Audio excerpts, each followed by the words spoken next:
Thank you. So we were just talking out in the lobby about what could be done, and I can say how I found out about this was I was going to go to the restroom in the teacher's lounge, and then there was a flyer on the table, and that was only 2 days ago. And so I saw it, and I was very interested in the topic, and so being here, I'm very glad I did decide to come. So the thing that I think that I suggested would be that I know the process now is that you have to go to the office of the community office at the district level, and then you hand deliver the flyers to the schools. But my suggestion would be maybe reaching out to the members of the community and having them go in as parents and speaking with the administration as a parent, because in our buildings, even things that come from central office are important, but anytime a parent comes to see the administration, it's automatically more important, because in their client service model, the parents, the children are our clients. So working that route, I think that would be probably the one that would be maybe the easiest. Another is that we do have our mandatory faculty meetings, and so if there was a way to communicate to the administration that you'd like to have just a few minutes, and most administrators that I've worked with are willing to give up some time to actually have someone come into the building and be able to say, this is what we're doing, and this is why we think it's important, because like I said, I've only been here for the half day so far, and I feel like I've learned a lot just in a half a day. And I know when I get back to school, I will talk about this event and make sure that I can get some folks to come back. And so I guess that would be my third thing too, is to really task us who are here to go back to our schools and be the messenger of, here's what's going on, this is why it's a good thing. So that's what I think. Bismillahirrahmanirrahim. In the name of God, the gracious and merciful. Assalamu alaikum and peace be upon you. Thank you all for being here. My name is Qasim Rashid. I'm a human rights lawyer, and it's a privilege to have each of you as our guest today to speak on these topics that are really very near and dear to our hearts. Now, over the next 4 hours, what I'm going to be talking about, that was a joke, guys. I think they gave me about 20, 25 minutes to cover really something that would take a whole semester. And when we talk about these concepts of social justice and love thy neighbor, they really are intertwined on many respects. And one of the unique attributes about the life of Prophet Muhammad, peace be upon him, is that every element of his life is extraordinarily well documented and recorded. We know about the history of Mecca before his birth. We know about his ancestry, his great-grandfather, his grandfather, his father, on his father's side and his mother's side. We know about the type of family he was born into, his upbringing, his actual call to prophethood, what led him to want to pursue a life of service to humanity. And then, after his claim to prophethood, that's when the extraordinarily detailed renderings come to front. We have a virtually day-by-day account of what his life was like, how he lived, and most importantly, in my opinion, how he responded in the plethora of different situations that we find ourselves in. So let me start by giving an example of what I mean. At the very get-go, his father died before he was even born. And by the age of 6, his mother died as well. So he was an orphan. Now, it doesn't take a social scientist to understand that orphans are typically marginalized in many respects. Furthermore, he had no formal training in school, so he was unlettered. He never learned how to read or write. And we all know, as teachers, of course, we all know the value of education. Beyond that, he did not come from any kind of wealth or power by any stretch of the imagination. So when we talk about social justice, we know that a lot of this has to do with wealth and income inequality.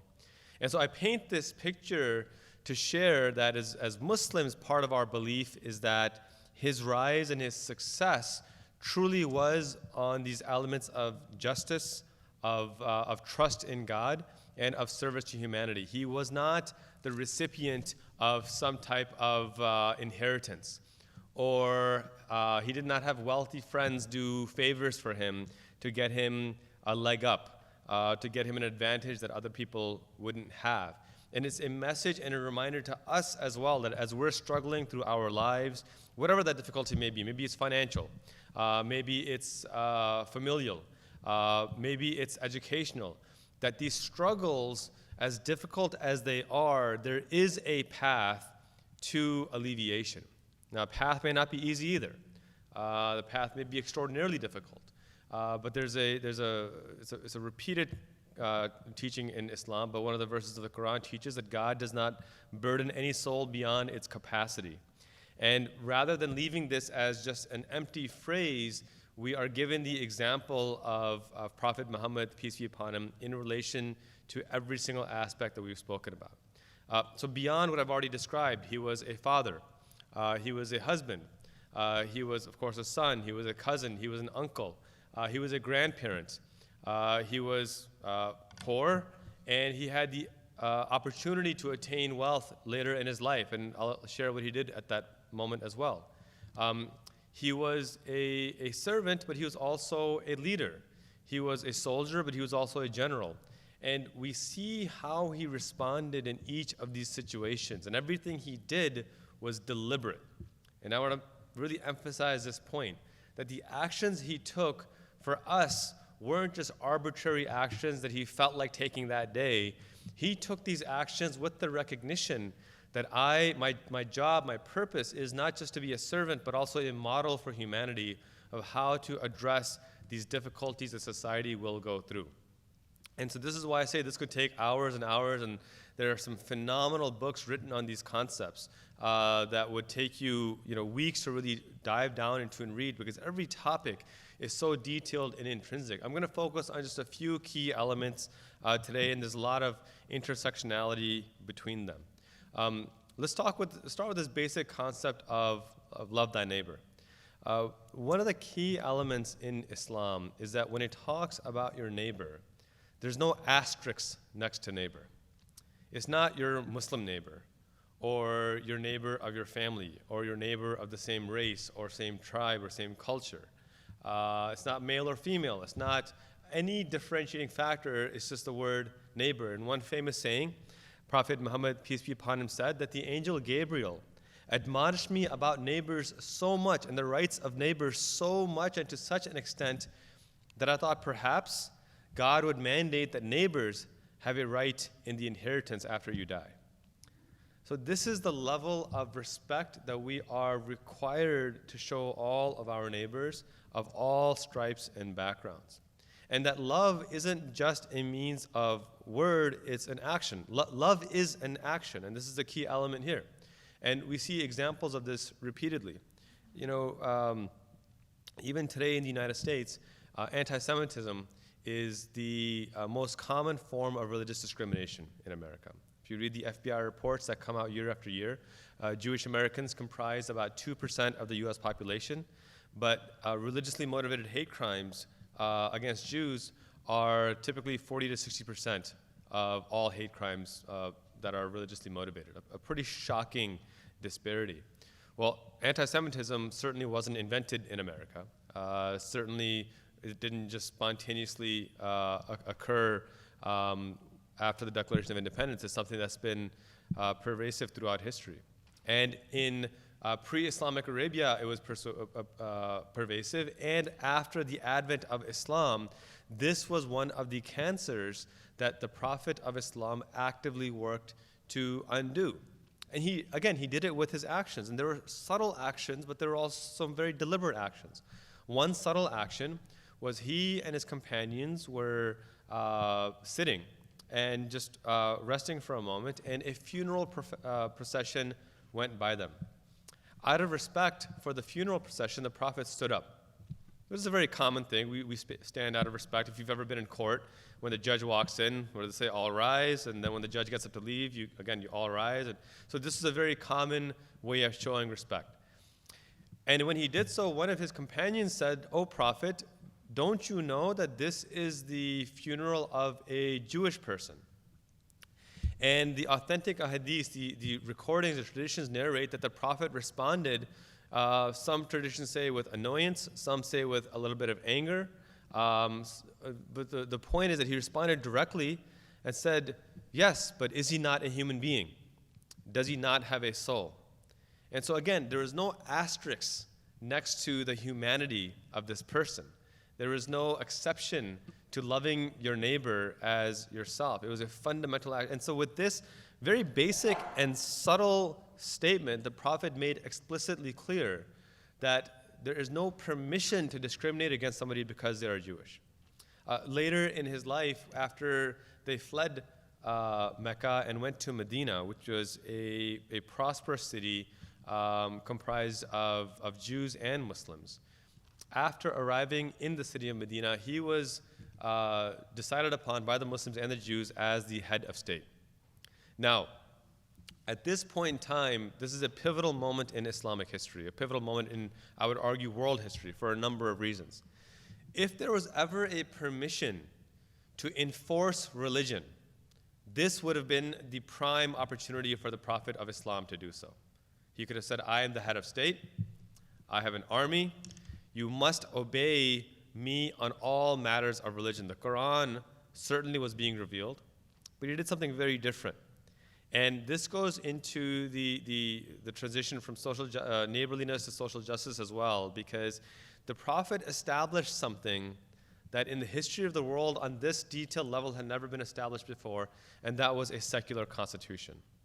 The Charter of Medina had, I think, roughly 70 articles, if I'm not mistaken. That math could be a little bit wrong.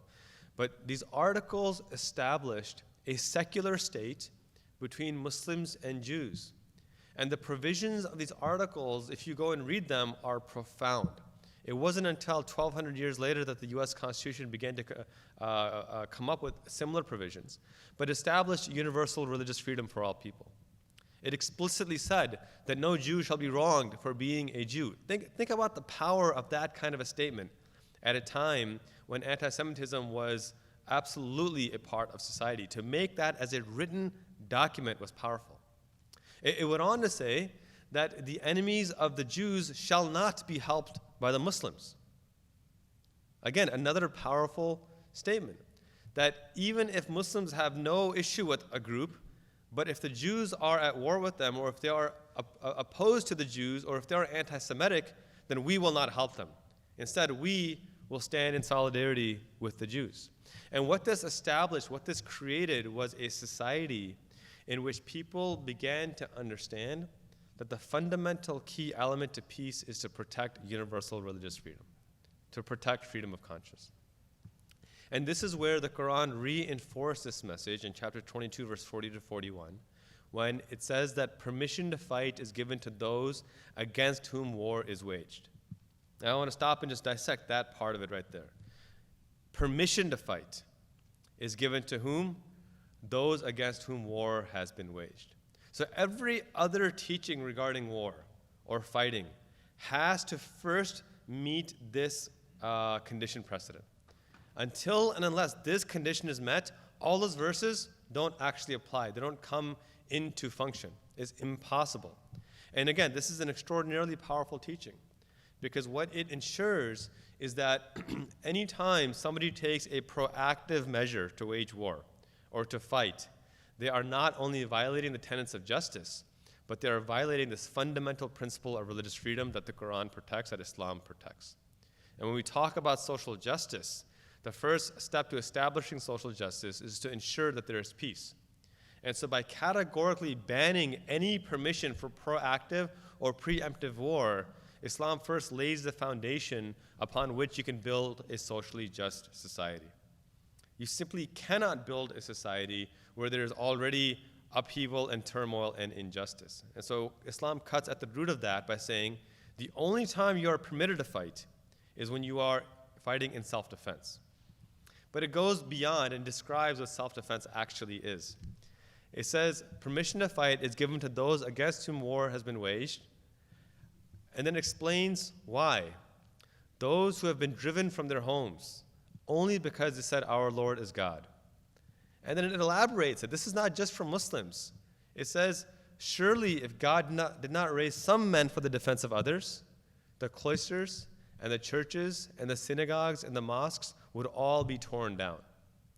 So in this powerful set of verses, chapter 22, verse 40 to 41, it establishes not only that fighting can only be in self-defense, it is after you have exhausted all means of peace to the point where you've actually fled your homes, you're being pursued to be killed, and you are defending not just your own right, but universal religious freedom. And to that end, it says the cloisters and the churches and the synagogues and lists mosques last.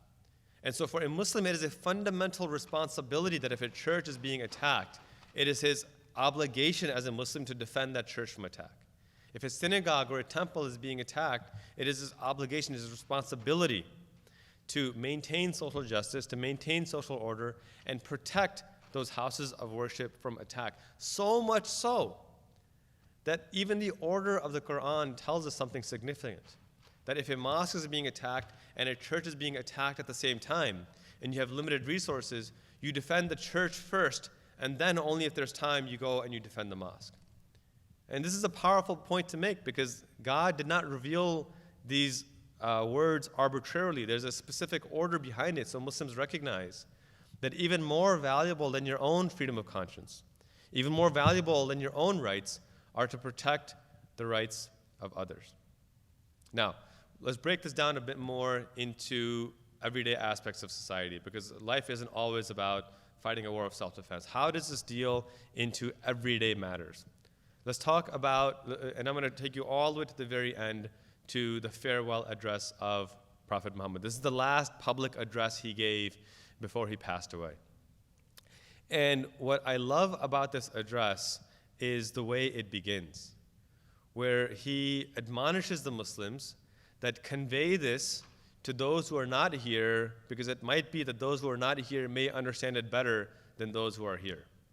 He's making clear that this is an everlasting message. This is not something just for the here and now, but that this should be conveyed above and beyond throughout the generations that will come.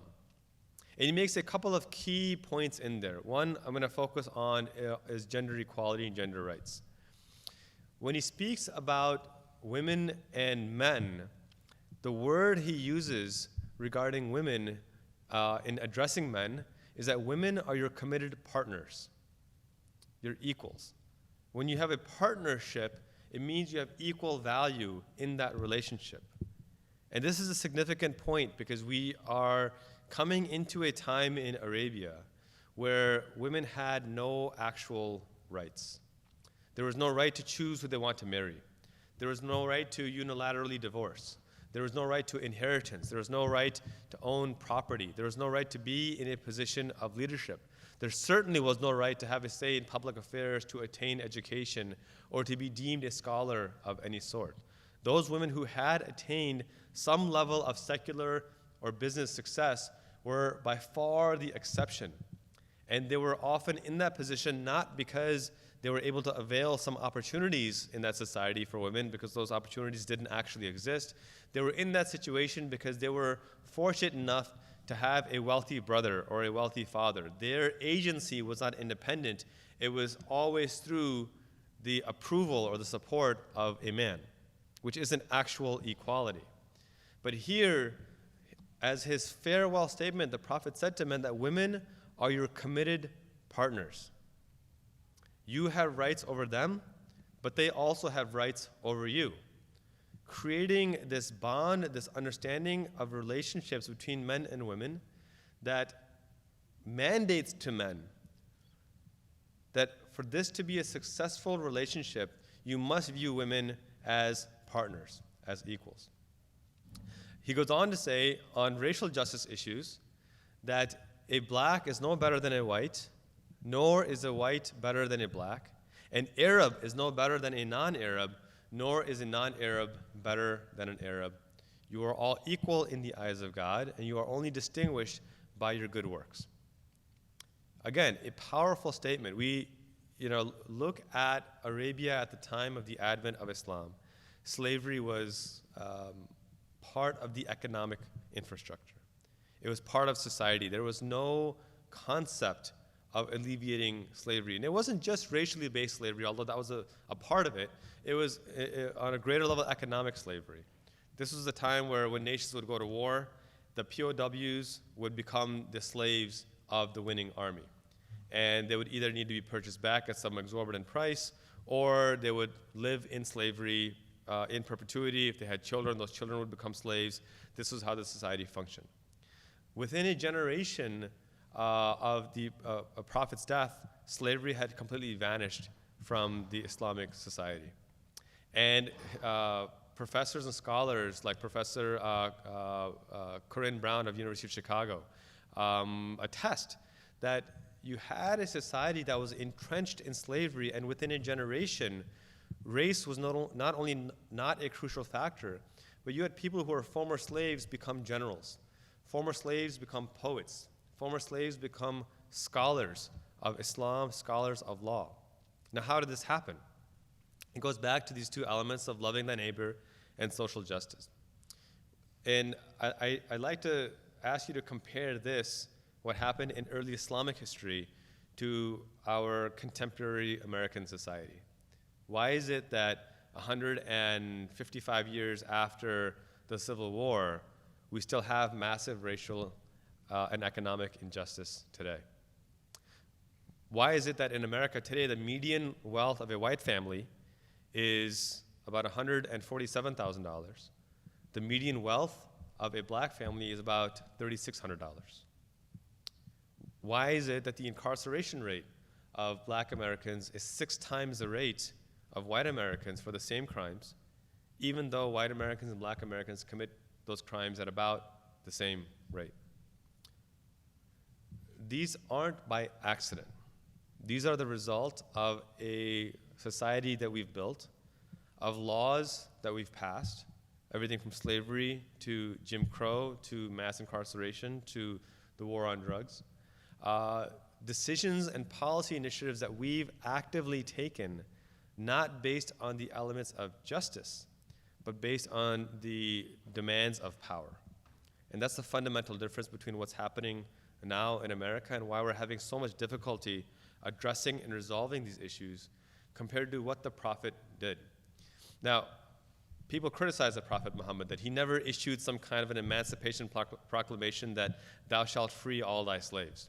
And that's true, he never did anything like that. Because he understood that slavery was a moral cancer. And you cannot reform morality by simply having a stroke of the pen. You need to change hearts. You need to win hearts and minds. And so the first thing that he did was he himself led by example. When he married his wife Khadija, who was one of the few exceptions of a wealthy woman, she was a wealthy widower, he asked her permission and she gave it, and then he freed all the slaves that worked for her. All the servants and slaves, he said, you are now free. So he first led by example, and this was well before his call to prophethood.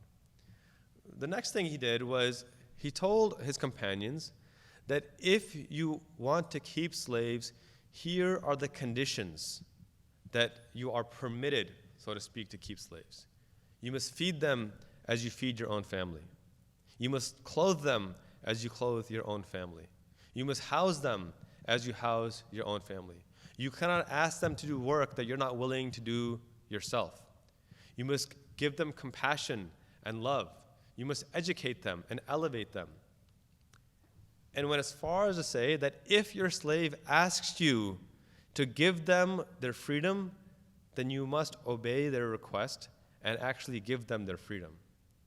And so what we saw happening over time was two things, two significant things that haven't happened here in the United States, even to this day, unfortunately. The first thing you saw happening was you saw a softening of the hearts of those who were engaged in the slave trade.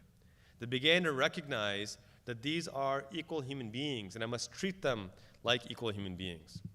And also, it became a lot more expensive to have so-called slave. It became economically not viable, but also became emotionally not viable for them because they began to recognize the equality of humanity. The second thing that happened is that these human beings who had been enslaved for a long time, they began to recognize their own empowerment as well. They began to realize their own skill set, their own wealth, their own value, their own worth. And so as time came for their freedom, and they became free individuals, they were able to do so with the confidence of a free person, with the ability and the resources and the skills to become a craftsman, to become a businessman, to become independent, to be educated.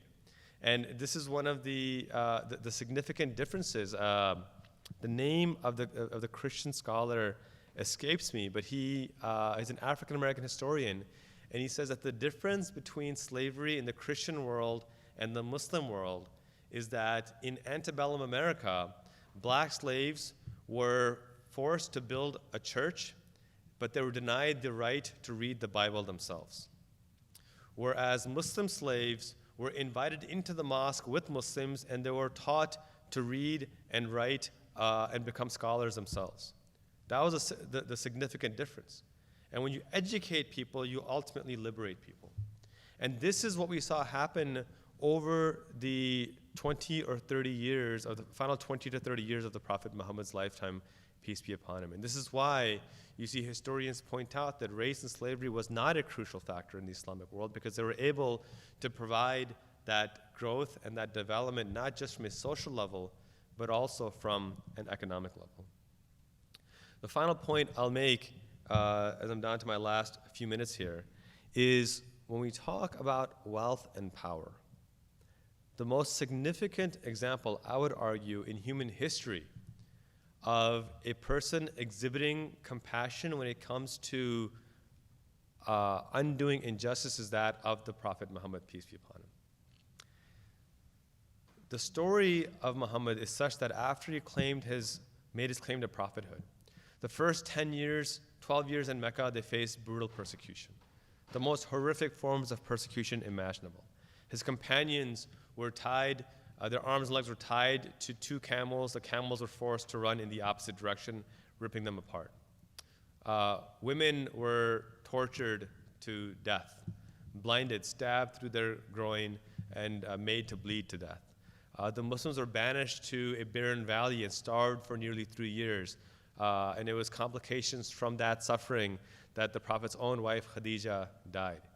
A man killed the Prophet's daughter who was expecting, where she lost her child and then she died herself by forcing her to fall off from a camel. The most brutal forms of persecution. The companions asked permission to fight back in Mecca, and the Prophet said, I have not been given permission to fight. You have 3 options. Your one option is we try to reason with our tormentors and ask them to stop. The second option is you stay here and you put up with the persecution without creating disorder because you do not have permission to create disorder. And the third option is you take all of your ancestry, your businesses, your homes, your property, everything you've known, and you leave it behind and you migrate to another land. Those are your 3 options. Eventually, the persecution became so bad that every single Muslim migrated and left Mecca, and the Prophet was among the last ones to leave.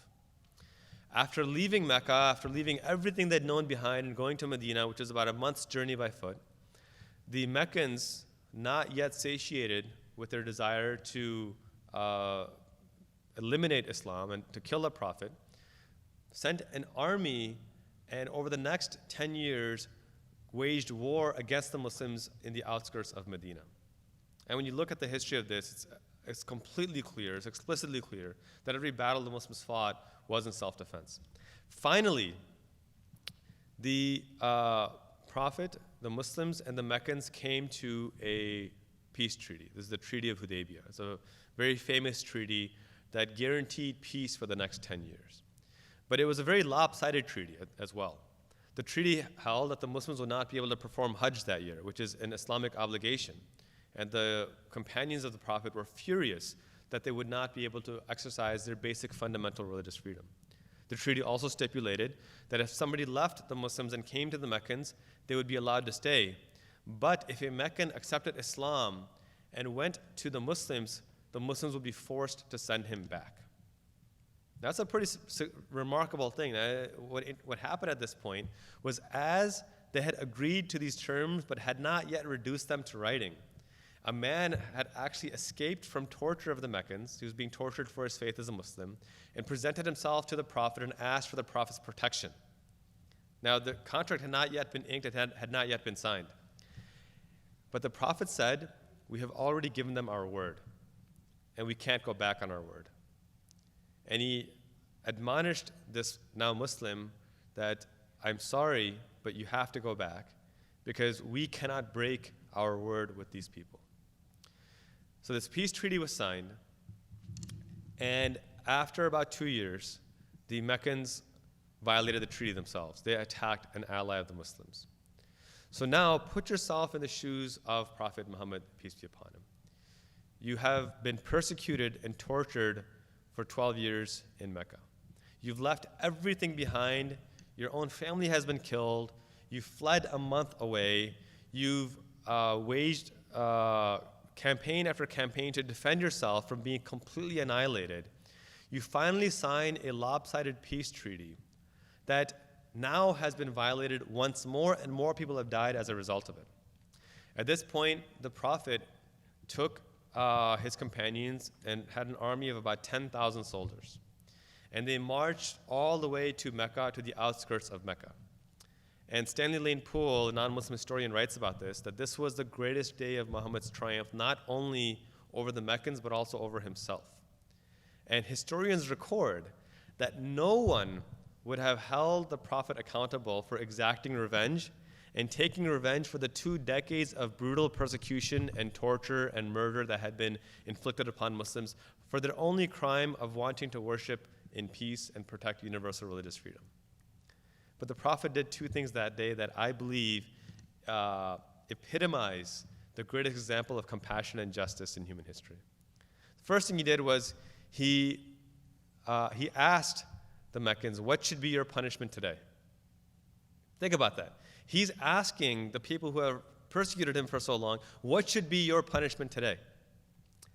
And they responded that we seek nothing but compassion from you. The Prophet addressed that, as Joseph said to his erring brothers, there shall be no punishment on you this day. But he issued a couple of stipulations. One stipulation was that you must protect universal religious freedom. You don't need to convert to Islam. You don't need to accept Islam. You don't even need to consider me truthful. But you must protect universal religious freedom. And 2, to exemplify that you accept this, he gave a flag to Bilal. Now, Bilal was an Abyssinian slave whom the Prophet had freed. He had been brutally persecuted and tortured, nearly to the point of death. And he told the same Meccan chiefs who were Bilal's persecutors that if you want amnesty, you will find it under the flag of Bilal, thereby breaking down their superiority complex.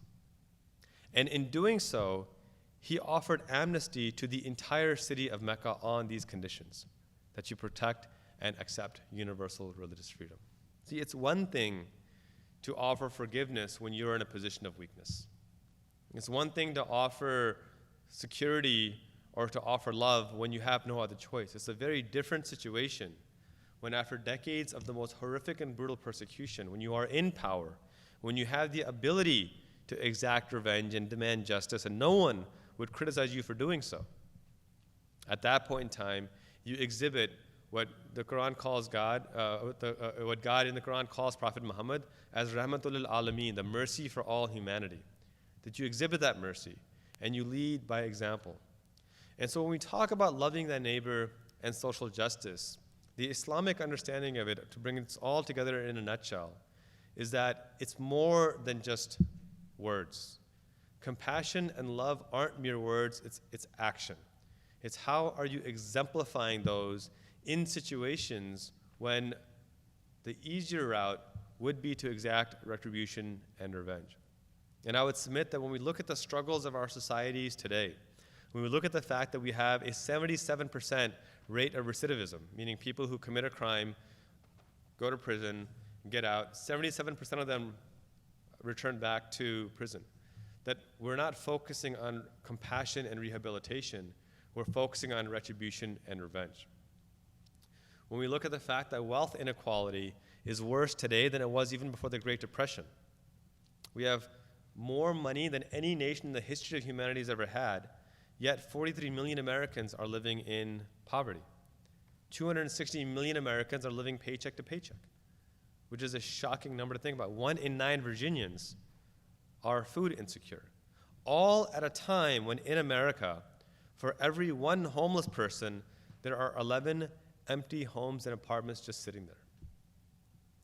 It's a lack of basic justice. It's a lack of basic equity in how we treat our neighbors.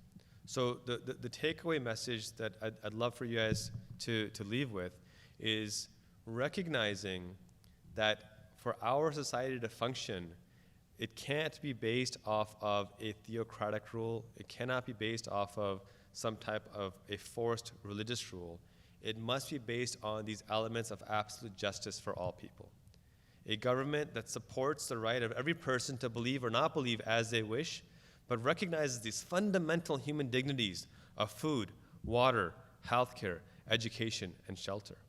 If we can guarantee these principles, then not only will we create a society where loving the neighbor and social justice will be more than mere words, they'll be actions, but we can create that society that the Prophet Muhammad, peace be upon him, created, one based on justice, one that creates the actual kind of peace that we want to create for ourselves and for our future generations.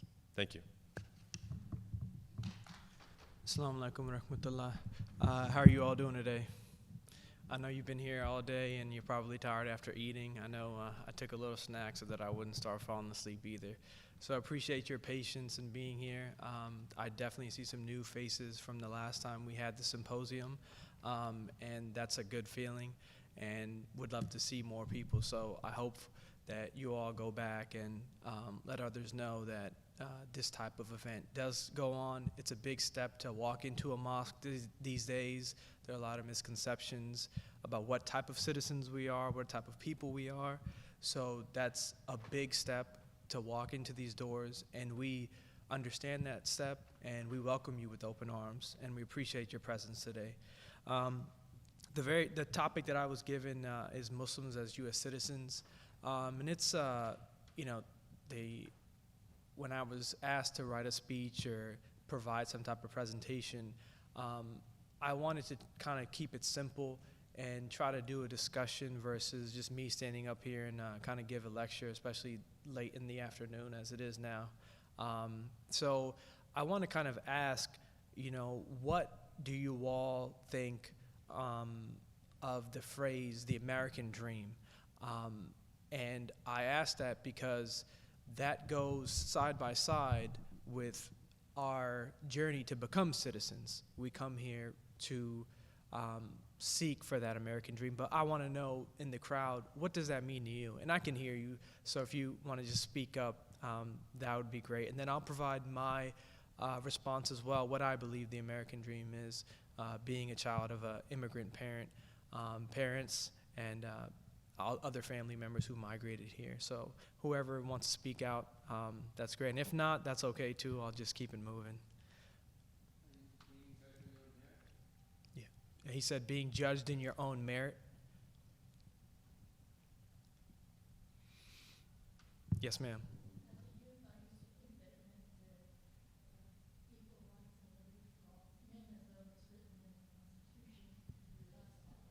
Yes, ma'am.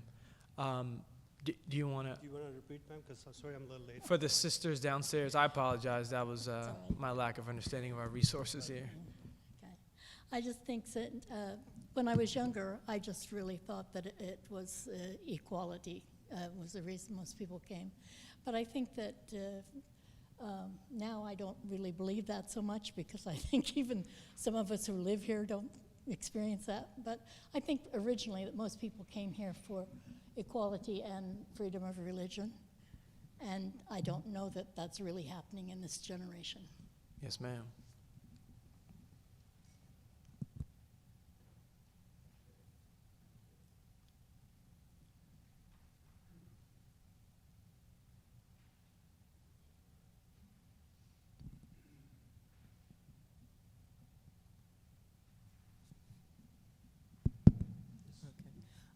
For me, I guess it meant when I was growing up, the opportunity to get a good education, which my parents always promoted, and a chance to get a good job and to take advantage of all the opportunities the United States offers. Yes, ma'am. All right, so I'll move on. I appreciate everyone's comments. I know sometimes it's a big thing to speak out, especially on sensitive topics as it is. So I appreciate everyone that did say something. You know, when I think of the American dream, a lot of different topics come to my mind, you know, and from people all over the world, to include my own family. My uncle is actually sitting right here. Himself and my family, they came here in 1985 to achieve that American dream. And they made great sacrifices to leave oppressive governments and unsafe living conditions in order to come here and to make the journey to become a U.S. citizen. And that's what it is, because it doesn't just begin when you think about coming here. When you get here, then that's really when a lot of hardships start to come. And that struggle begins, and it then becomes, you know, your life's journey to become a productive member of this society. So obviously we spoke about how the American dream and what it used to be and what it has now transformed into, and how that is perceived by the nation, our politicians, our representatives in the governments, and the conversations that are being held in Congress. It's a lot different now. I 100% agree with that. It's a very uncomfortable conversation to have now in open settings, and that is a fact I think everyone needs to acknowledge, because it's a sensitive topic, and it doesn't matter which side of the debate you land on. I think it's good to have a fluid discussion about citizenship and immigration. So the process has changed a great deal from the past when ships upon ships came here through Ellis Island. Through the years of 1892 to 1954, 12 million immigrants passed through that gate, and the process now has changed. As you all know, our border has now become a little bit more tight. The standards are constantly changing, becoming more restrictive to allow people to come into this country. So the question arises on, what does it take for someone, what should this country look at to allow people to come into this country, and what should those standards be? And for example, we can look at what the Homeland Security's website has listed, the rights and responsibilities of U.S. citizens, and that's listed on the website on how to become a citizen. So I'll just quickly go through some of the rights and responsibilities just so that we know what some of the leaders of our countries have decided that these are the important rights and responsibilities that citizens should have. Some of the rights are freedom to express yourself. Here we are in a mosque, people from all different type of backgrounds, and we're expressing ourselves. We're discussing a lot of different topics, and there's certain countries that a lot of our immigrant parents came from where you can't have these conversations. You can't sit in an open forum and have these discussions. It just doesn't happen. You either get thrown in jail, or you know, it's a form of rebellion to speak out or to even have some type of conversation. Freedom to worship as you wish. Again, the speaker before me, Mr. Rashid, spoke about universal religious freedom. In this country, it doesn't get any better than this, right? You can come here, you can be whatever you want to be. That is the American dream, right? You can come here, you can leave everything behind, and start a new journey. You can practice whichever religion you choose. If you don't have a religion, you can exist in this country as an atheist, as whatever you want to be. That is the beauty of this country.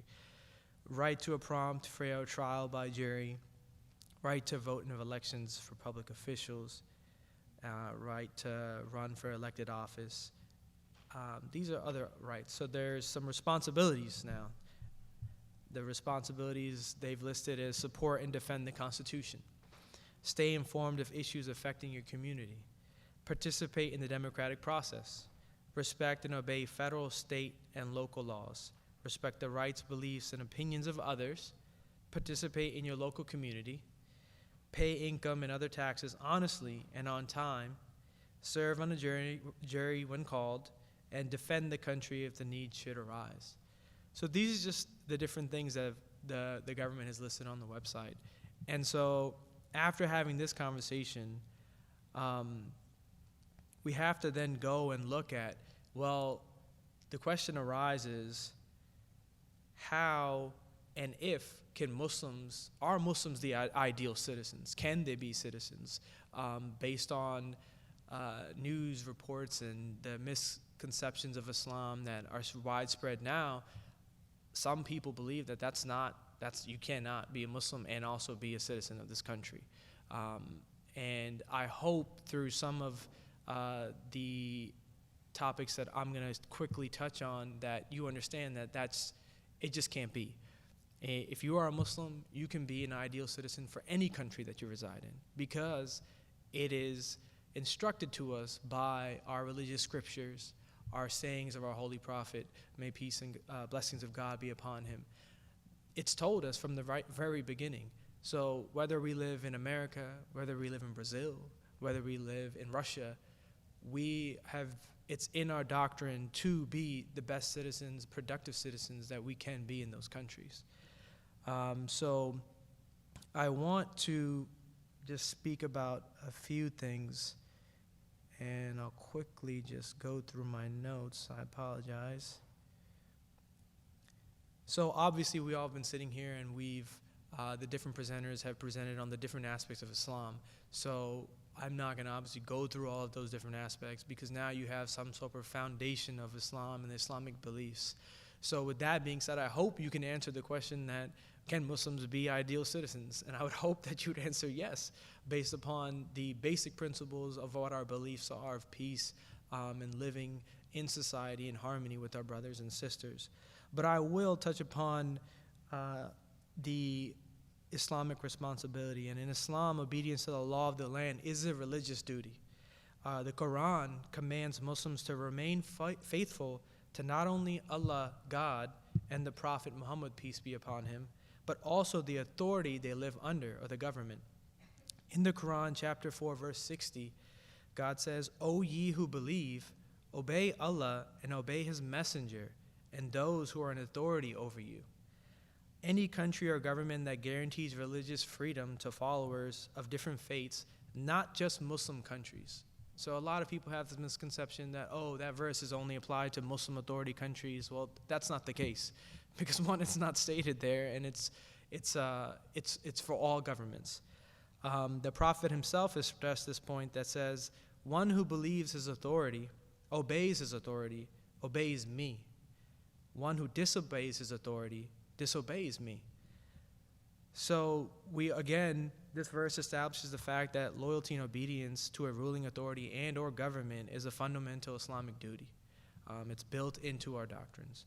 And the promised Messiah, Mirza Ghulam Ahmad, the founder of our community, the Ahmadiyya Muslim community, he also spoke about this verse and saying in detail, he says, "The Holy Quran commands, obey Allah and obey his prophet, and obey those who are in authority among you. Believers are to obey those in authority besides God and his prophet," meaning the local, state, federal governments. To say that those in authority does not include a non-Muslim government would be manifest error. For a government or authority whose ordinances are in accordance with Sharia, that is, they are not conflict with it, is authority from among you. Those who are not against us, among us.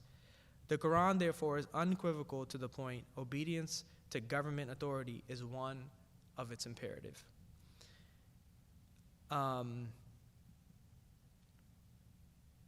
So I draw our attention to another aspect of being a law-abiding citizen, and it's actually a topic that I was interested in, that it actually opened my eyes. When we turn on television, we constantly see reports, and our phones now, a lot of reports. A lot of people just, you just pull up your phone, and that's where you get your news nowadays, right? Like, a lot of people don't even read newspapers anymore. I mean, some people don't even know. A lot of newspapers are closing down, right? So you open up your phone, and what do you see nowadays, right? There's a lot of conversations being had about protests, even in this country, a lot of student protests, March for Our Lives. There's a lot of protests with very good foundations. There are a lot of protests with very bad foundations that cause disorder and chaos amongst the street, and then cause undue government resources to be poured out in order to allow people to peacefully protest, but then to make sure that they don't harm others.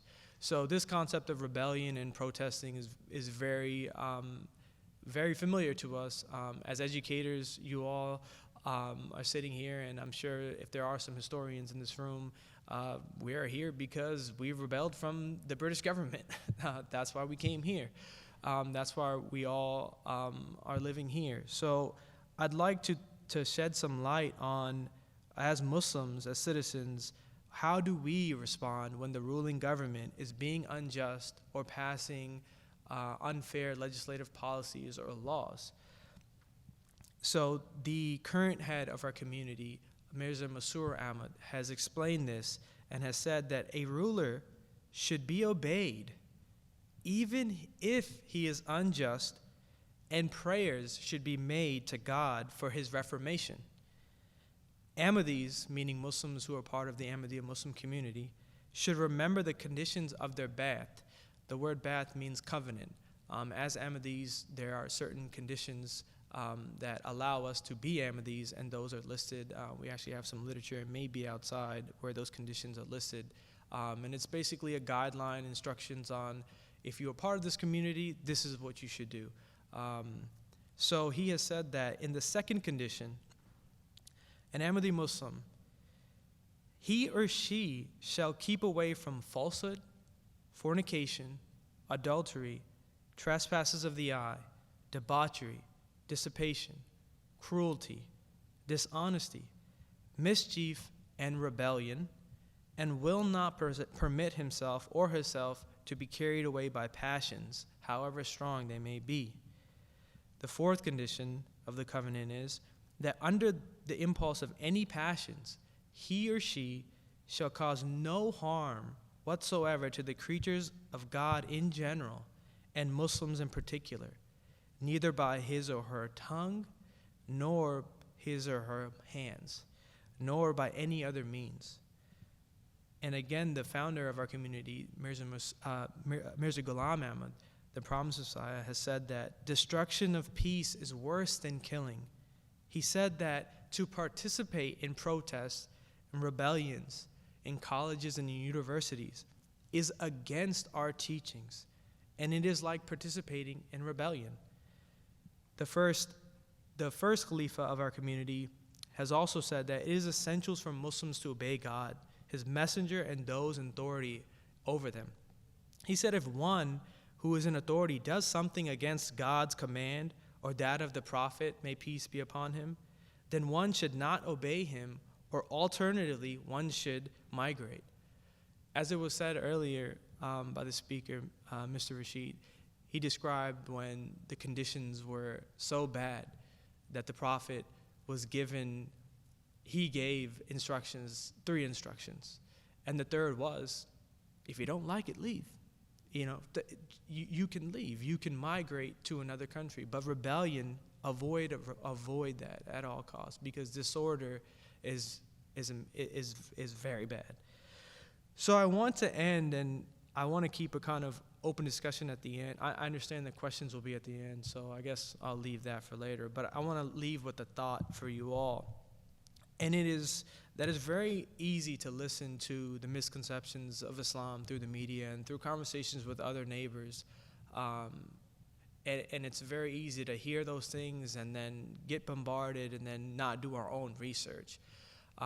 So I applaud you all to come. You came here today and you made one step in the right direction. And now obviously you can take all that information back. But most of those views that are spreading around, they're misconceptions. They're not accurate. They don't go with anything that we are teaching, that we are taught, that our children are learning. It's all wrong. But it's been fueled and hijacked by so-called Muslims who say they're Muslims, and they engage in heinous and prolific acts of violence across the world. But their actions don't align with the teachings and life manual we believe in the Holy Quran. Those actions are not consistent with the sayings and actions of our Prophet Muhammad, peace be upon him. We have Muslims who serve in the military. We have Muslims who are doctors, nurses, educators, teachers, lawyers, law enforcement, and IT experts. The list goes on. It is built into our foundations from an early age, and through the help of our mosque community and the help of our current leader, Mirza Masroor Ahmad, that we will continue to instill these values in ourselves, in our children's, and to the communities that we surround ourselves in. So wherever a Muslim aspires to live peacefully, he or she must also endeavor to provide peace and security to others. If that basic Islamic principle does not get the concept across that we as Muslims can be ideal citizens, I'm not sure what will. I thank you for your time. I really do. I appreciate you all. Thank you. Bismillah ar-Rahman ar-Rahim, and Assalamu alaikum everyone. As you heard about my introduction, just moved to this area, and I'm father of 3, but they are homeschoolers. So they spent a few years in school. Now we are homeschooling, and then they'll go back to the public school very soon. Currently, I'm also facing, struggling to face the dilemma when you are called after a very prestigious speakers like Qasim. So let me try to explain what I have been given. All right.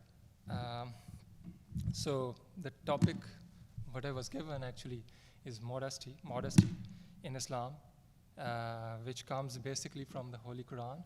It's a very ingredient, the way of life, where Holy Quran, ji. Oh, okay, thanks to correct me. So the teaching of modesty in Islam basically become very apparent in Quran when to attain a pure heart and to high morality, men and women both are asked to observe modesty, not only in acts, dress, but also in behavior. So this is what I want to cover today. When it comes to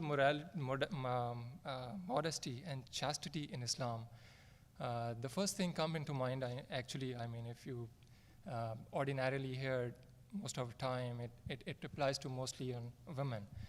But that's the misunderstanding, the huge misunderstanding, and where the Quran tells women to dress and act modestly. Before that, it asks men to behave modestly. So first of all, so it's not about it is definitely, it's part, the covering of the physical beauty is part of the modesty, but the specific type of chastity and specific type of veiling, which also applies to men as well, right? The requirements for the men to dress modestly or lower the gaze, respect the woman, and avoid interaction and relation out of the wedlock is something that is discouraged in the Muslim world, right?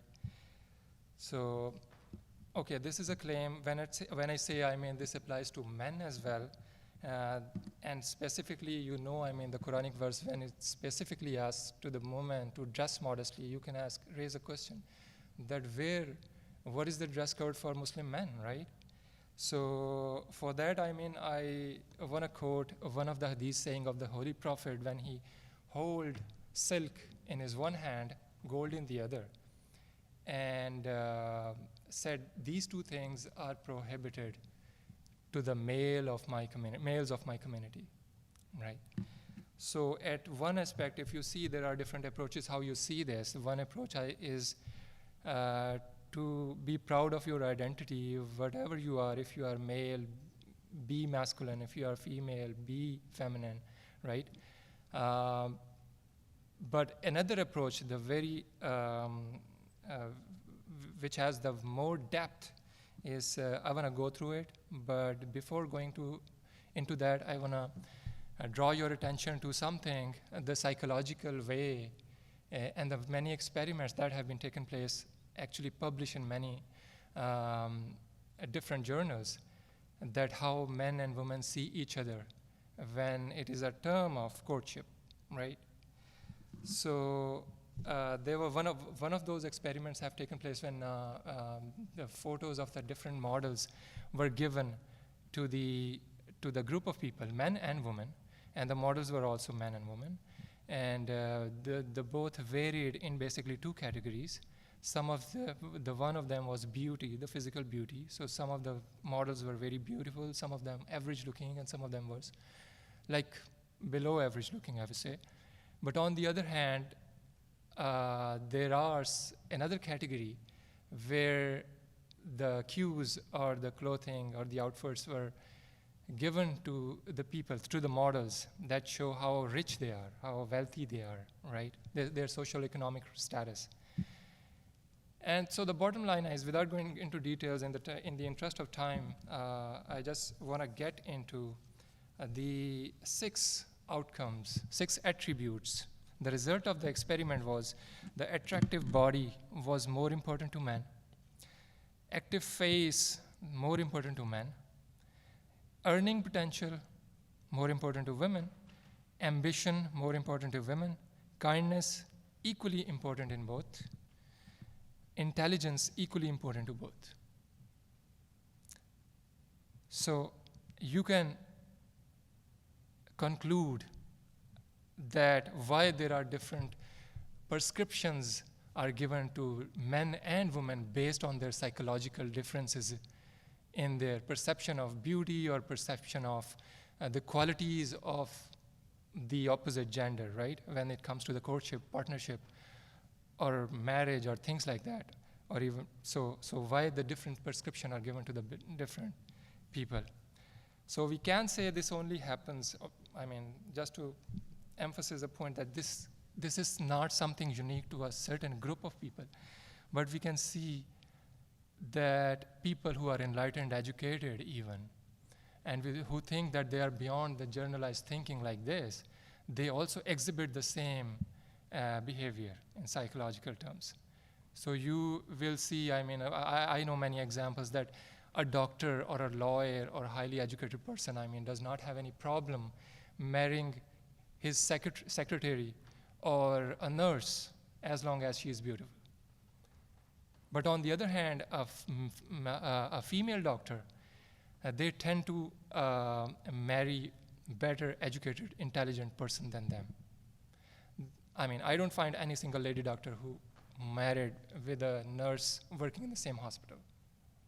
So these are the psychological things based on some of the experiments.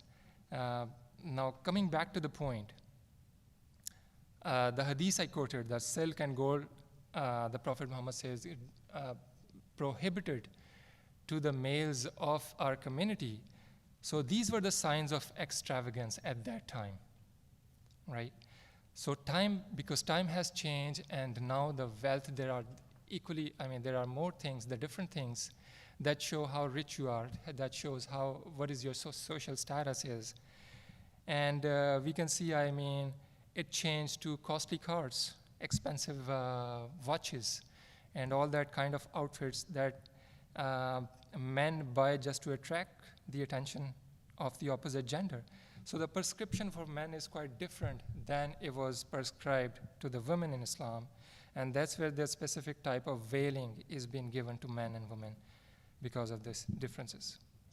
Bottom line is the psychology that Islamic veiling trying to deal with, the spirit of veiling or modesty, is to abstain from such obsessiveness or tendencies of the attractiveness towards the beauty and wealth in the courtship when we leave the house, right? Another aspect I want to talk about is the chastity or modesty in Islam is to respect women and avoid unnecessary interaction and with them. So now this matter of just being friends to a point when there is no intimate relation is something that many people argue and ask, that if there is no intimacy in the relationship, what's wrong with just being friends? And this is so strict, and this is unnecessary. I mean, if we are attractive towards anybody, this is a victimless crime, right? Nobody's hurt, right? It is all aesthetics, this kind of things. So to answer this, Islam definitely, yes, Islam prohibits the friendship among men and women, except the working relationship. So in Islam, there is no concept of just friends. In one hadith, it is said that if a man and a woman are alone, the third one is Satan. So provided we can study together, we can work together, when it comes to the socialization, going out alone, that kind of sake, just for the sake of friendship, then yes, this is quite discouraged in Islam, in what Islam that we follows. So we should, right, according to Islamic teaching, we should not be doing that. So when Islam's, and this thing, I mean, I just want to mention that this thing is basically not something that suppresses women.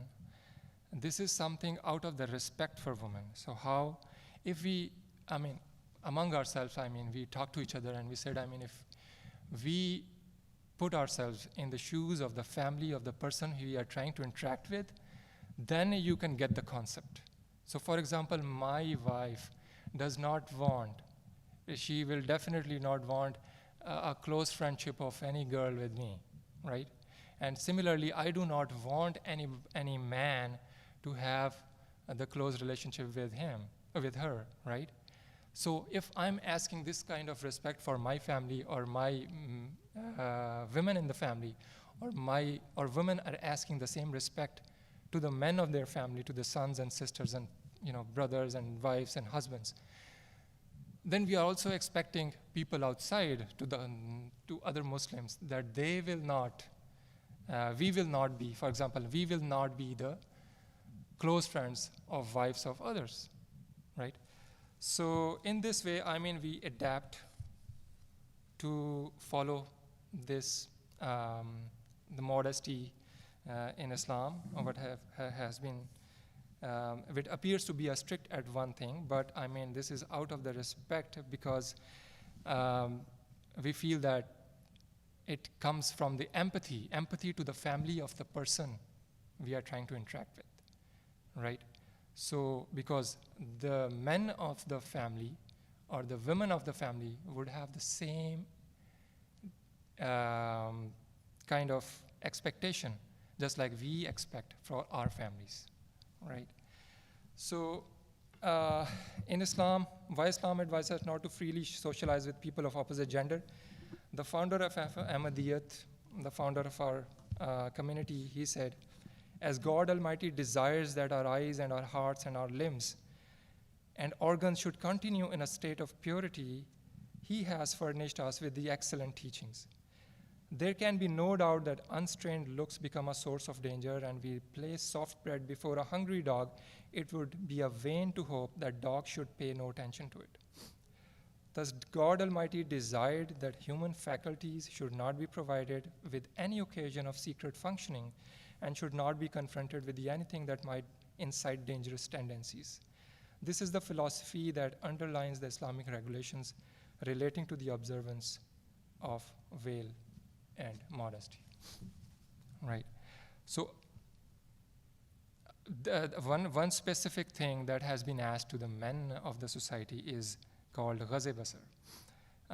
In Holy Quran, it is said, God says, say to the believing man that they restrain their looks and guard their private parts. This is purer for them. Surely Allah is well aware of what they do. So this is something, again, seems too strict at first glance, but some people, mostly men in our, like Muslim men, they say, I mean, when we look at the people, I mean, this is quite natural, nothing wrong in it. But when we see the objectifying men or women and not to interacting with them, we all know this is wrong at some point. All of us, like, I mean, in this Me Too era, I mean, this is all the matter of where to draw the line, right? So for Muslim, this is too close, for example, right? But everybody else in this world wants to draw a line, how much you can interact with the opposite gender, where is the self-respect compromised at some point, right? So this is all about, where to draw the line. So in Islam, the basic teaching of Islam that basically discourage us to objectify anyone or anything, that basically, in the interest of time, we are running short of time, so just 2 minutes, and I'll try to finish us quickly and skipping a few things. So apparently physical beauty start to fades away from our memory when we objectify things if we get familiarized with. So this is something, psychological effect. The companies take full advantage of every 6 months and now and then. They bring a new model in front of you just to realize that when we objectify the beauty, that beauty basically fades away with our familiarity of that thing, right? So it has to be changed every 6 months. Otherwise, the freshness of the new thing will fade away and you will find the same thing boring after 6 months. Although I have an iPhone 6, for example, this was designed by the top designers of the world at that time. But who's gonna buy that phone right now? You have seen this, you have used this, and at now, you don't wanna go back and buy this unless you are short of money. So the thing is, objectifying things, this is something, that fades away with the time. So what we ask, the solution to us, how we see things. According to Ahmadiyyat, we should see humans, other humans, in a way that we see God. So there are two concepts of how we see gods. One is husn, that is called beauty. The other one is ihsan, the characteristics. So when we see God, we realize that he has done favors to us, that he's so kind, mercy, provide this, provide that. So we took the first look at the characteristics and ihsan, right? And then with having all this thing in mind, then the perception creates an image of the God in our minds. Then comes the beauty. But in the humans, it's quite the opposite. So every one of us, I'm sure, they heard the comment, you look exactly like your father, you exactly like your mother, you look like that, you look like you're smart as Brad Pitt and things like that. But, so we see things first as how beautiful beautiful a person is, and then after a certain point, our lens change. So for example, if we are in a long relationship, the companionship takes over, and then our lens change, and then we start looking around the characteristic, the attributes of the person, right? So Islam wants us to take these two things in the opposite manner and take characteristics first, not to objectify women or anything or men or any beautiful thing at the first place, but see the characteristics, companionship, and the soul first. So why? Because, just to summarize, as a Muslim, we strongly believe in the life hereafter. This is one thing. This is something, many people say, because of that thing, Muslims left behind because, they have so much focus in life hereafter instead of this world. So this is something not common, I think, in our society, in our community. Muslims it's just a kind of priority. So 51-41 ratio is quite fine. We justify God as well as this life. But the priority is always the life after death. And when I talk to my kids, homeschoolers, definitely have to teach them. So I share the same teaching experience with you at some extent. I tell them that, who we are as a bone and our flesh, our organs, made up of tiny particles. If you take it to the subatomic particle, I was reading an article that if you magnify an atom, you zoom into atom, and if you magnify to the extent of a tennis ball, so if your nucleus is just like a tennis ball, you will find the electrons revolving around the nucleus 2.5 miles away. So what is there in between those particles and the material? Emptiness. You call it soul, you call it electromagnetic force, or whatever. But this is, so this is where I tell them, I mean, we believe in unseen, more important things than what we see or what we find as a particles. So anyways, long story short, I'm not a good speaker to finish my subject in time. So I would say, I mean, these are the few things, and modesty, which is Islam emphasis to the modesty of men more than the women. So women are safe when they leave the house. Nobody wants, for example, I have a daughter like 7 years old. I don't want people looking at her with the lustful eyes, right? So just like, I mean, I put myself in the shoes of the fathers of other ladies, of other, and I mean, how they feel, I mean, if I gaze or engage in objectifying them. So these are the whole gist of the modesty, the spirit of modesty. And it's a very detailed topic, hard to cover. I apologize, I'm not a good speaker like Qasim. So hopefully you will get a little bit of an understanding what the modesty is all about. Thank you. So. Yeah, Assalamu alaikum. Islamic greeting of peace. So I think this should be like a little bit fun topic as compared to the other ones. So I'll start with I hope it works. I just prepared it a few hours ago. All right. So in Islam, there are different festivals or different celebrations which are based on two kinds of calendars. One is the lunar calendar and one is the solar calendar. So with regard to the lunar calendar, it's specifically mentioned in the Holy Quran, as you can see, that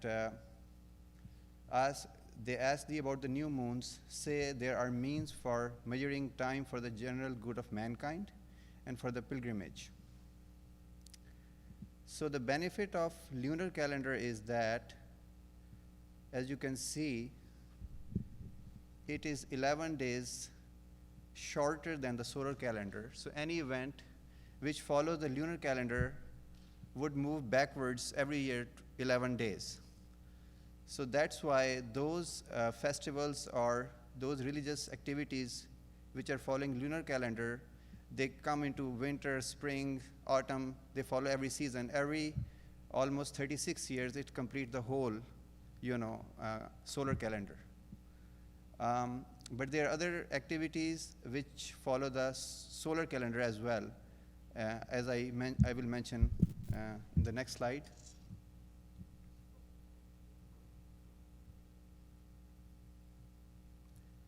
So I'm not going to discuss all the celebrations, but I'll discuss some major ones. One of the most important celebration is called Friday prayer, which comes every 7 days. Of course, it's following the solar calendar. And then the other two celebrations mentioned in the Holy Quran also, which is one of the widely celebrated in the whole Muslim world. One is called Eid al-Fitr, which is at the end of fasting of the month of Ramadan. And other is called Eid al-Adha, which is soon after the end of Hajj, which is pilgrimage in Mecca.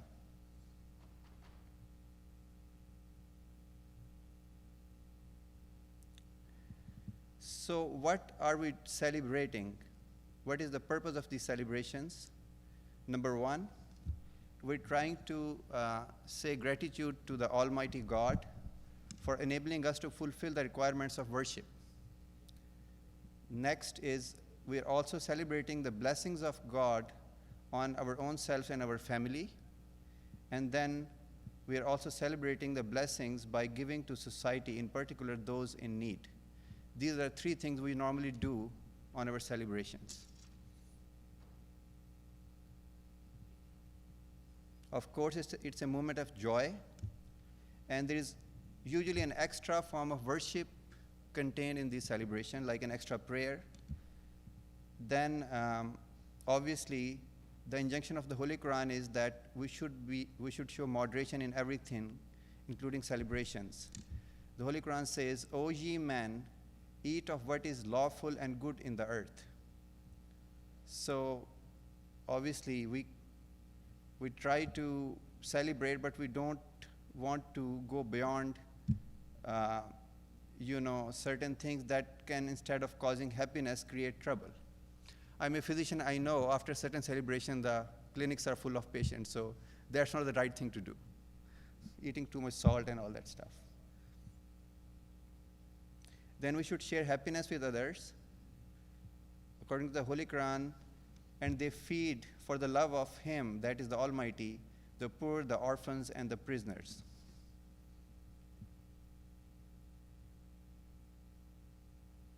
So let's start with the Friday prayer. Friday is the holy day for Muslims, and it is mentioned in the Holy Quran clearly, O ye who believe, when the call is made for prayer on Friday, hasten to the remembrance of Allah and leave off all business. That is better for you if you only knew. And when the prayer is finished, then disperse in the land and seek of Allah's grace and remember Allah much, that you may prosper. So the whole Friday is a holy day for us, for the remembrance of Allah, but one of the special prayers, special celebration within that day is the Friday prayer. Friday prayer, let's move forward. The next slide is, so it is offered in congregation, and it is offered in the place of afternoon prayer, which we call Zuhr prayer. On the Friday, it's called Jummah. So the name has changed on Friday of the Zuhr prayer. And all Muslims are required to take a bath, dress in their best clean clothes, wear perfume, and assemble in the mosque for Friday prayer. And the Holy Quran and Hadith speak highly of the blessings of Jummah prayer, and that Muslims should spend Friday in the remembrance of God Almighty. And there is an extra reward on that day of every deed that we do.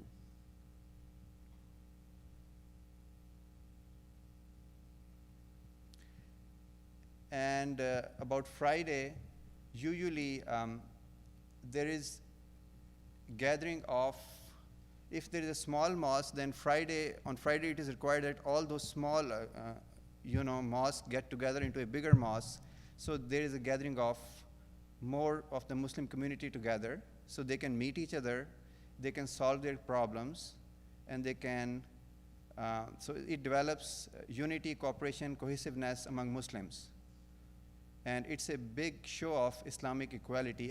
All rich, poor, high and low, they stand in rows together and celebrate. So this is one of the example. I just get this picture for this mosque.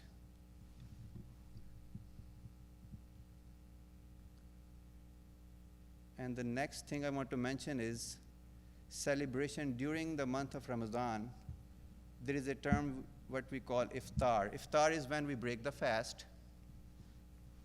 So every day of Ramadan, the breaking of the fast after the sunset is a moment of great joy called iftar. And usually it is celebrated with a variety of delicious foods. And every year, our mosques throughout the US and worldwide invite our neighbors to join us in this celebration. We call it Open Mosque Iftar, and we obviously do it in Masroor Mosque, and we invite our neighbors. And actually the mosque is open there is one specific day, but it is open for our neighbors every day, anybody who wants to come and join us. These are some of the pictures I want to show you of that Iftar celebration. The next thing I want to discuss is Eid al-Fitr. Eid actually literally means happiness or something that comes again and again. And Eid al-Fitr is celebrating the end of the month of Ramadan, month of fasting. It is once a year, and extra prayer service is held usually for the multiple towns in a large mosque in the morning after sunrise, called Eid prayer. So for Jummah, you can say it's a local city, multiple cities or can get together, but for Eid, usually it's even a bigger gathering. So every year they want people of even larger geographical area to get together and meet each other. So in this way, they get to know each other. And helping others in need is an integral part of Eid celebration, which means visiting and inviting less fortunate and sharing food and gifts with them. And the second big celebration is called Eid al-Azha, Eid, the same word, happiness. And this is the celebration for the end of Hajj pilgrimage in Mecca. It is celebrated worldwide by all the Muslims. And this Eid also celebrates the sacrifice given by prophets Abraham and Ishmael, peace be on them. And one of the tradition of this Eid, which is different from the previous Eid, is sacrifice of animals, which include lambs, goats, sheep, cows, camels, for those who can afford, and then distribute meat. So there is just a rough formula given that when you sacrifice an animal, then you can take 1/3 for yourself and family, 1/3 for your relatives, and 1/3 for the poor and needy. And in some poor countries of the world, Eid is the only time when some people get to taste meat. Unfortunately, this happens in some part of the world. And this Eid gives us a lifelong lesson to share our food with people around us, even if we have to make sacrifice for that. And it also includes other component of the previous Eid, like there is an extra Eid prayer in the morning and celebrations in the mosque.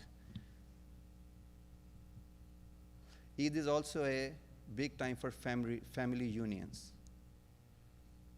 Some kids are drinking, even I think when everybody's inside praying, they're feeling thirsty and enjoying some drinks, some balloons.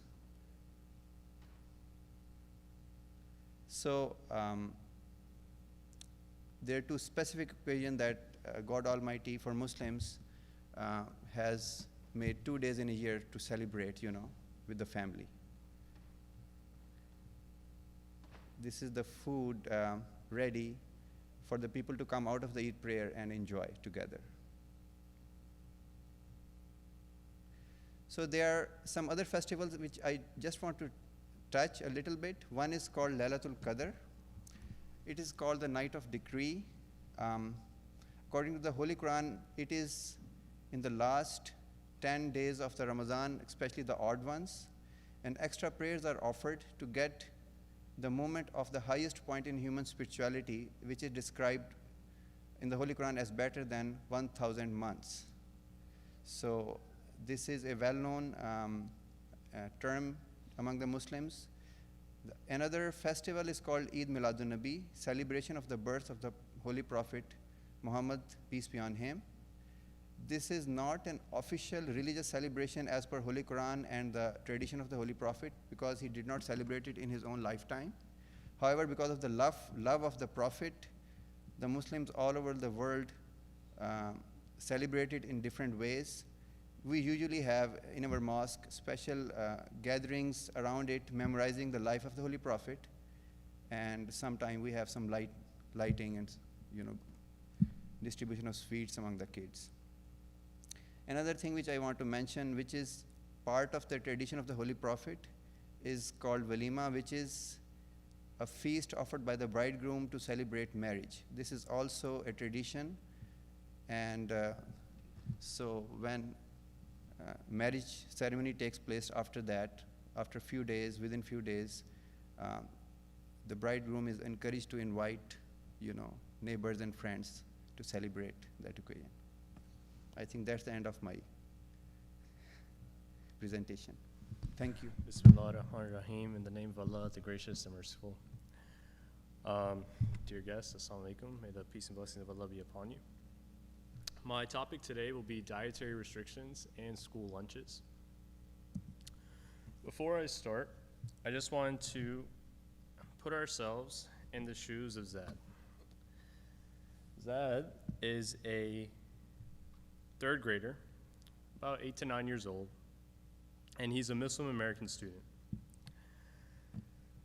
Today, just like any other day, Zad and his fellow friends have just gotten done playing at recess, and they gave it their all. They were running around, they were climbing things, and so on. But now Zad and his friends are back from recess, and they're thirsty, they're hungry, they're ready for lunch. So Zad and his friends make their way to the cafeteria, and they stand in line, and they're conversating, and as Zad gets to the front of the line, he realizes something. He realizes he cannot have what's on the menu today. Let's say pork ribs. Maybe Zad grabs a milk and a side dish, or maybe Zad just doesn't grab anything. This is the reality for a lot of Muslim American students who do not have access to proper meals every day at their school. I just want you to keep this story in mind as I move through these slides today. So just to start off with some statistics to get our minds running. According to the Pew Research Center, as of 2017, there are an estimated 1.3 million Muslim children in the United States. That means they're under the age of 18 and they're probably attending schools, American school system. According to the National Center of Biotechnology Information, school lunches provide 40% of the daily caloric needs of school-age children. Think back to that story of Zed. Maybe he misses one lunch a week, maybe twice, maybe 3. He's probably missing 40% of his daily caloric intake each time he misses a lunch at school. 3/4 of US Muslims are immigrants or children of immigrants. This will tie into the next statistic. Muslims are just as likely as Americans in general to have a household income of over 100,000. At the same time, they are more likely than Americans in general to have an income under 30,000.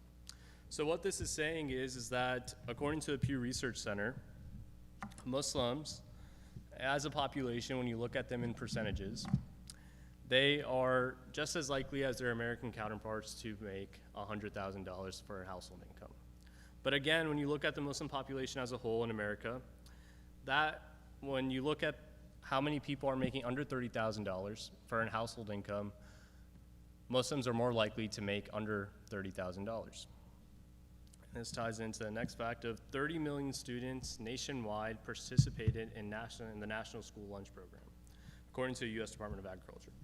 So the National School Lunch Program, as you all know, is a program that either provides free or reduced lunches for students based on their income status.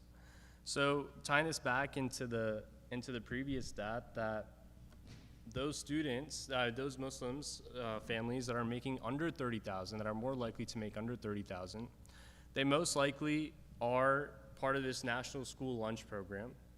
And those children are probably most likely relying on 40% of their caloric intake to come from school lunches, or even more probably. And, so this kind of gets us thinking that this is a problem that we need to address. So before we can address, we need to define what is the problem. And to address that, we need to define what is halal and what is not halal. According to the definition of halal given by the Food and Agricultural Organization of the UN, they state that food that does not consist of or contain anything which is considered to be unlawful according to Islamic law, or something that has not been prepared or processed using any facility that was not free from anything unlawful according to Islamic law. So the UN definition refers a lot to Islamic law, and to kind of understand Islamic law, we look towards the Holy Quran. In chapter 2, verses 173 to 174, Allah states, "He has made unlawful to you only that which dies of itself, and blood, and the flesh of swine, and that on which the name of any other than Allah has been invoked. But he who is driven by necessity, being neither disobedient nor exceeding the limit, it shall be no sin for him. Surely Allah is most forgiving and merciful." So these verses forbid 4 things for outright: a dead animal, the blood of any animal, number 3, the flesh of a pig, and number 4, any animal that has been slaughtered in the name of any other deity besides Allah. It is important to know here that there are differing thoughts among Muslims, different sects of Muslims, when it comes especially to the last reasoning of this verse. Some Muslims believe that the name of Allah has to be present when an animal is being slaughtered in order for it to be halal. Then there are other sects, including this congregation, the Ahmadiyya Muslim community, that believes that any other animal that has not been sacrificed through halal methods, it is still permissible for us to eat as long as the name of Allah is present before we do eat this animal. So kind of keeping that in mind as we go through, and that there are differing opinions among the Muslim sects. Going back to that story of Zad, you see the story didn't just end there, that Zad didn't grab his lunch. Now, maybe, like I said, maybe Zad grabbed a milk and a side dish, maybe he didn't grab anything at all. But now Zad has to go back to the lunch table with his friends. You see, food is something that brings us together as humans. Think about the last time that you were catching up with someone that you hadn't seen in a while. Most likely it was over a meal. It's something that just naturally helps us conversate with each other, helps us connect with each other. You see, Zad is going to go back to that lunch table with his friends, and now instead of the conversation being something like, what was on TV last night or the new superhero movie, the conversation is going to shift to why isn't Zad eating? And now Zad is going to have to make a choice. Now Zad is going to have to confront his equally innocent counterparts and explain to them what is unlawful for him and what's not unlawful for him in Islam and according to his religious beliefs. And this is something that adults struggle with today, and this is something that is even more daunting for an 8 to 9-year-old third grade boy who's in school. And we all know that the social effects like these carry over into the classroom. That when a student does not feel comfortable in his environment, his participation lacks, his performance and grades struggle, and this is something that needs to be taken into consideration. So let's see how we can make a more inclusive environment. So these recommendations are based off of actually currently the New York City Halal and Kosher School Lunch Pilot Proposal, which was released by the New York City Comptroller in May of 2018. The proposal starts off by highlighting a few clear rules from the start. So the rules state that some of the rules were providing clear labeling of items that contain pork products. The second one was labeling which food items are known to be halal. The third one was cafeteria workers should be trained to ensure compliance of halal standards. This means training such as making sure there's no cross-exposure between halal and non-halal items or kosher and non-kosher items, making sure food prep stations are properly sanitized, and encouraging the use of vendors who have a certification of halal compliance or certification of kosher compliance. So here they gave 2 examples of programs that can use to actually carry out this mission. The first one is request a meal. This is basically stating that students or families can request a kosher or halal meal accommodation when the student begins school. Schools would then be required to offer compliant meals for those students every day. This is very similar to how on flights, a lot of people can beforehand request a vegetarian meal for their accommodations. Some of the stuff that was highlighted within this proposal was that by the New York City Comptroller was that this option will limit the numbers of students participating in the program. New York City stated that the logistical challenges would be present if daily food preparation was involved, meaning that cafeteria workers again would have to be trained in cross-contamination and food safety, stuff like that. And then this is what I thought was most interesting. If the meal offerings are different than the regular lunch meal, this is what they stated, and this is going back to what the second story that I shared with you. If the meal offerings are different than the regular lunch meal, this option may also unintentionally stigmatize participating students. So again, even having a different lunch, New York City has said that this may stigmatize students and make them feel left out.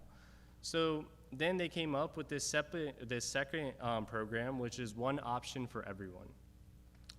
This offers halal and kosher meals to all students, and they're still deciding on whether it should be on certain days or every day. And they stated in the report that of Dearborn, Michigan, and San Diego, California for halal lunches, about 25 to 30% of those schools in those districts are offering 100% halal menus to students every single day. According to this, the director of food services in Dearborn states that all halal menus simplifies ordering, warehousing, and distribution, in addition to lessening confusion for students and families. So logistically, the Dearborn, Michigan food services director has said that logistically this has helped them, but also has also lessened confusion for their students and their families. There was a design question relating to this program by the New York City Comptroller about, again, how many days this should be present or whether this is feasible for an everyday solution. One other thing I would like to state that that Dearborn Director of Food Services has said that this has offered a wider variety of students. They said that they are now offering fish choices, seafood choices such as shrimp poppers, fish nuggets, fish tacos. They're offering a variety of plant-based meals, and even their regular meat varieties has expanded as well. So kind of just to wrap this up, so you've seen the story of Zed. We talked about the statistics of American Muslims in school lunches. You learned what's considered halal and what is not considered halal. And we even went over real-life programs and initiatives that are being launched across the nation currently. I just kind of wanted us to pray, and I hope and I pray that we all strive to provide a more inclusive environment for our students where, regardless of their faith, they can come together and enjoy a satisfying meal together. Thank you. Assalamu alaikum. Thank you so much, everyone, to come here. I know we had a busy schedules, and it's very difficult to make time, and especially focus on such an event. I'm really grateful to you all. The second thing is, as a president of the community, our job is to make sure that we reach out to community members and open our mosque to them as well. So you should feel, I hope you felt welcomed over here, and I hope and request you that you would consider coming here at our next event, which will be coming soon. And I hope you'll leave your contact information so we can stay in touch with you. With this, I'm going to open the floor for a question and answer session. If anyone would like to ask any question, we'll be more than happy to take on questions you might have about anything you had today, or any questions you might have you're struggling with to answer. So I'm going to open the floor for you, please. Please.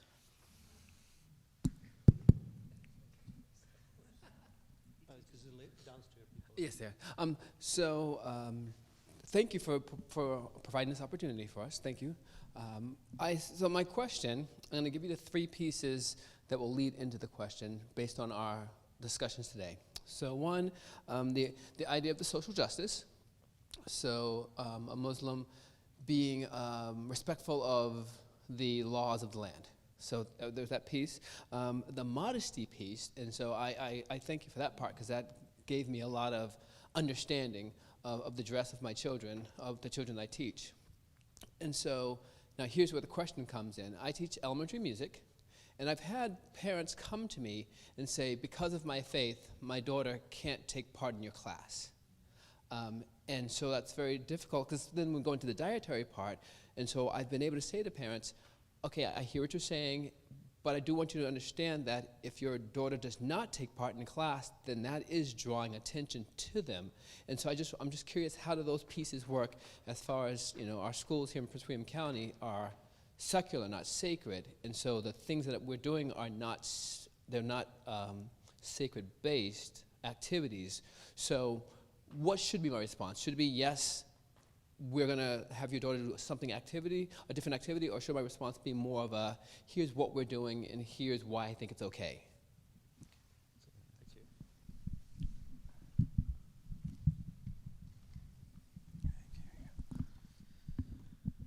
Thank you for your question. In regards to the different understandings that we have as Muslims, certain Muslims, they would have an understanding that even listening to music is something that's prohibited in the religion, and other things that we might feel that it is in the gray area. So in regards to the whole social justice of integrating with the society and being part of, we do believe in that. We believe that we should integrate and be part of the society where Muslims are those who are loyal to the country. Love for one's country is part of faith and be part of. So integration is not, our caliph, he has said that integration is not adopting the cultures of our societies. Integration is basically be law-abiding citizens of the country and being good to your fellow human beings. So in regards to these different classes, if it's a music class or any other class, I would feel that if the parents think that this is something that would be of a bad influence to the children, I would feel that the teachers should be accommodating in whatever they feel. This can, if they relate this back to faith, that it is because of our faith traditions, that our faith is kind of stopping them to learn about the different cultures or music. I would personally say that this is something that's not really extreme, that even if a Muslim child goes into these classes, is not something that's prohibited in our faith. But if the teachers can accommodate some other activity for them for the sake of the parent, I would say that's something that would be great in opinion. If you're asking what the response of a teacher should be, and then how a parent can get that a good atmosphere and that feeling from an understanding from the teacher, so that would be my opinion.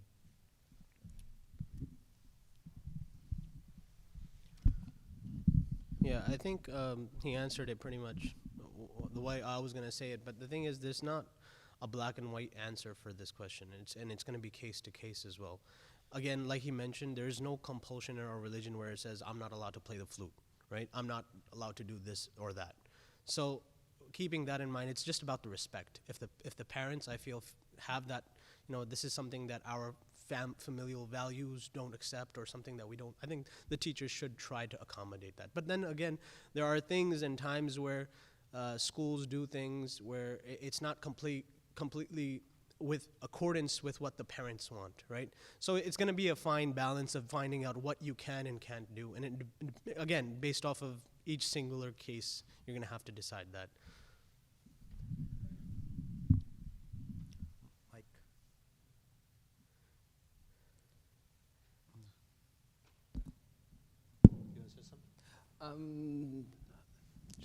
No, let's see, I think, because that was, there was a second part, but you actually had answered that, because I have had parents who said, because of my religion, my child should not come to music at all. And I didn't know if that's a thing, or it's just a parent's interpretation of that. I mean, the thing is, like we were talking earlier, if you were to come into this mosque, we might tell you something that is against our faith or our teachings, versus if you go down the street to the mosque 5 minutes away or 2 minutes away, right?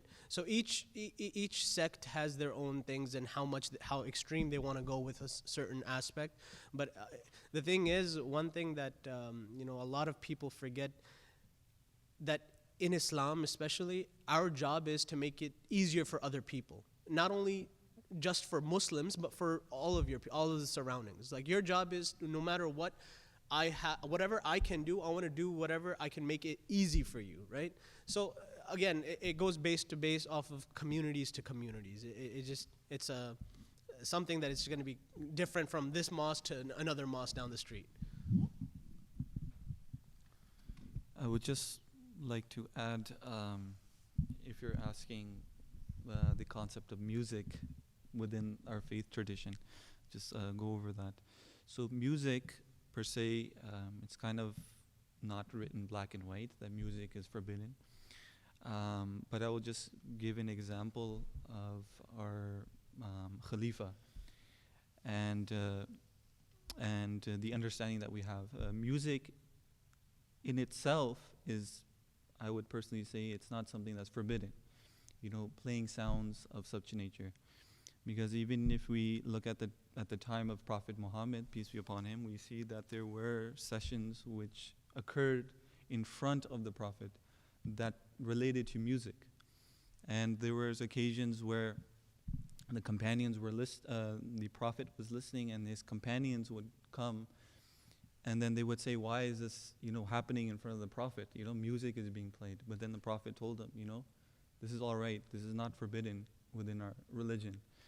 And to give another example of our own fourth caliph of the Ahmadiyya Muslim community, he listened to music himself. Classical music has a very good perception or a good influence on ourselves. So he listened to classical music because it calmed him. So this is one aspect that we can take. But of course, another aspect that we can say that music is not really encouraged, because now if you look at the society, what music is being listened by the youth is rap, things about getting rich, about drugs, being caught by the police, competing in wealth. So these various things that the youth are listening to, this is something that Islam discourages. They do not listen to these things that can influence you, put your perception towards, away from the right track. So this is what Islam kind of deters away from, but doesn't say that it's completely forbidden. So it kind of redirects you, kind of tells you if you want to listen to music, and then you have to get something that has a good influence on your soul and on your spirituality.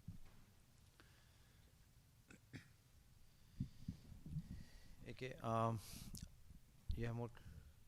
Okay. Yeah, remember, we have 4 minutes over. Questions only for guests. Okay. Okay. Okay.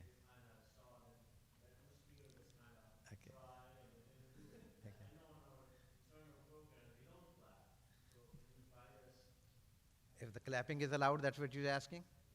Okay. Or inside the mosque, or how does that work out?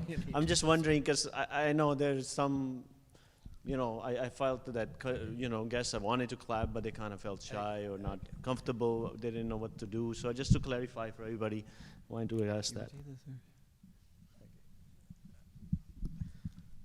I mean, if anybody wants to clap, you're more than welcome to clap.